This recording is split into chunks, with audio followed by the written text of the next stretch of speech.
Dirigeants, monsieur. C'est les dirigeants qui sont responsables et qui auraient dû changer la culture aussi de ce navire-là.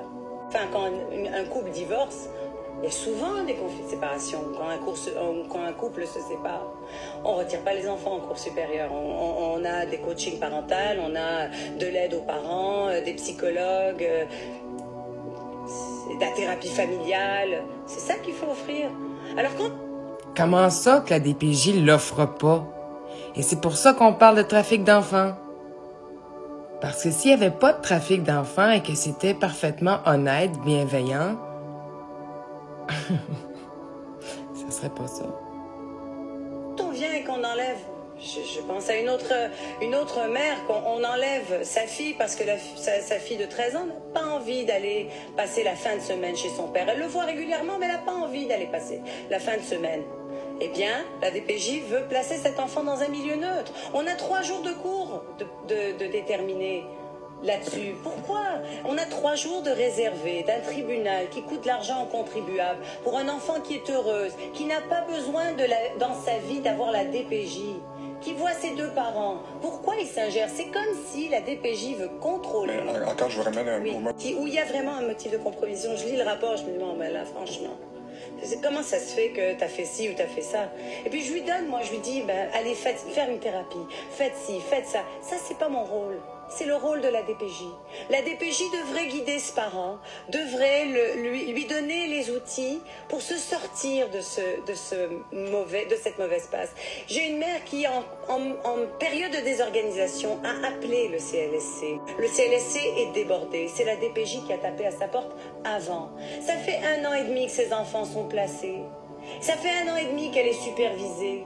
Alors que tout ce qu'elle avait, cette mère, c'était qu'elle était désorganisée. Elle n'a pas abandonné ses enfants, ils allaient à l'école, elle n'est pas droguée. Pourquoi?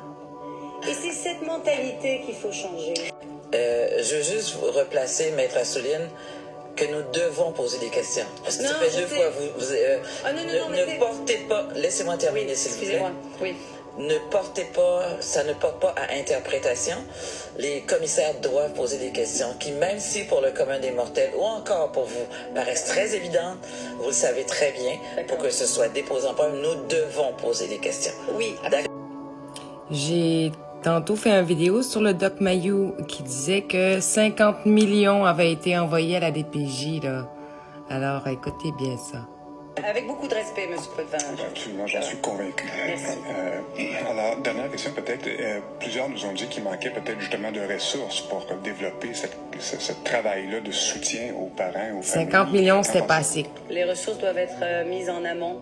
Les ressources doivent être données aussi à bonne place. À la commission des droits de la personne qui sont là quand il y a des lésions de droits. Heureusement qu'on les trouve.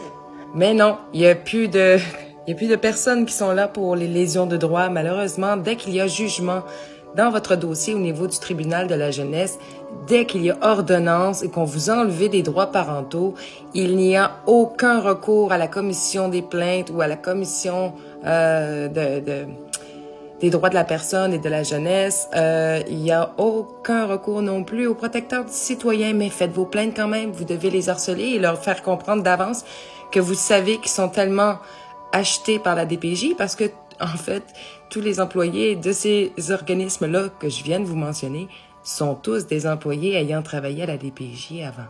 On continue. Parce que quand ils sont impliqués dans un dossier, c'est comme si la DPJ fait plus attention, là. Donc mais les ressources doivent être... Ils font pas plus attention, malheureusement. J'attends toujours des nouvelles. J'ai pas vu mon enfant depuis 1 an et 10 mois maintenant. Aucun appel téléphonique n'est permis. Je n'ai pas le droit d'être présente pour son anniversaire. Moi, les cadeaux s'accumulent à la maison. Alors, on se fout du parent, on l'isole, on l'oblige à rester chez lui et à rester vraiment dans sa souffrance, alors que la souffrance du parent est directement reliée à la même souffrance et pire encore pour l'enfant.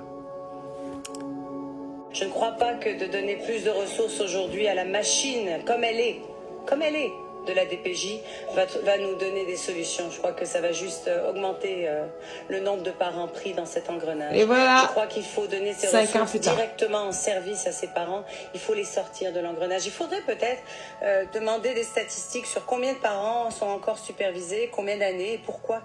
Et Et voilà, et comme on veut pas les statistiques, les parents les veulent, les statistiques, alors on voudrait que Monsieur Léger Marketing puisse en faire. Peut-être, ça serait une bonne idée. Ah là là. Et demander des explications. Je crois que chaque gestionnaire aujourd'hui devrait faire ça dans son centre jeunesse.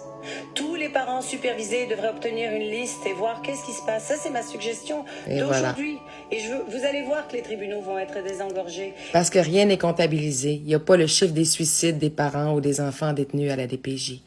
Il n'y a pas de chiffre qui comptabilise le nombre d'enfants qui est détenu par la DPJ et pour lequel vous payez près de 2 millions de dollars là, placés jusqu'à 18 ans. Alors donc, 16 enfants enlevés par jour, on parle de quelque chose de gravissime là, et on tourne en rond parce que la population ne partage pas. Partagez, parlez-en, on en a vraiment besoin.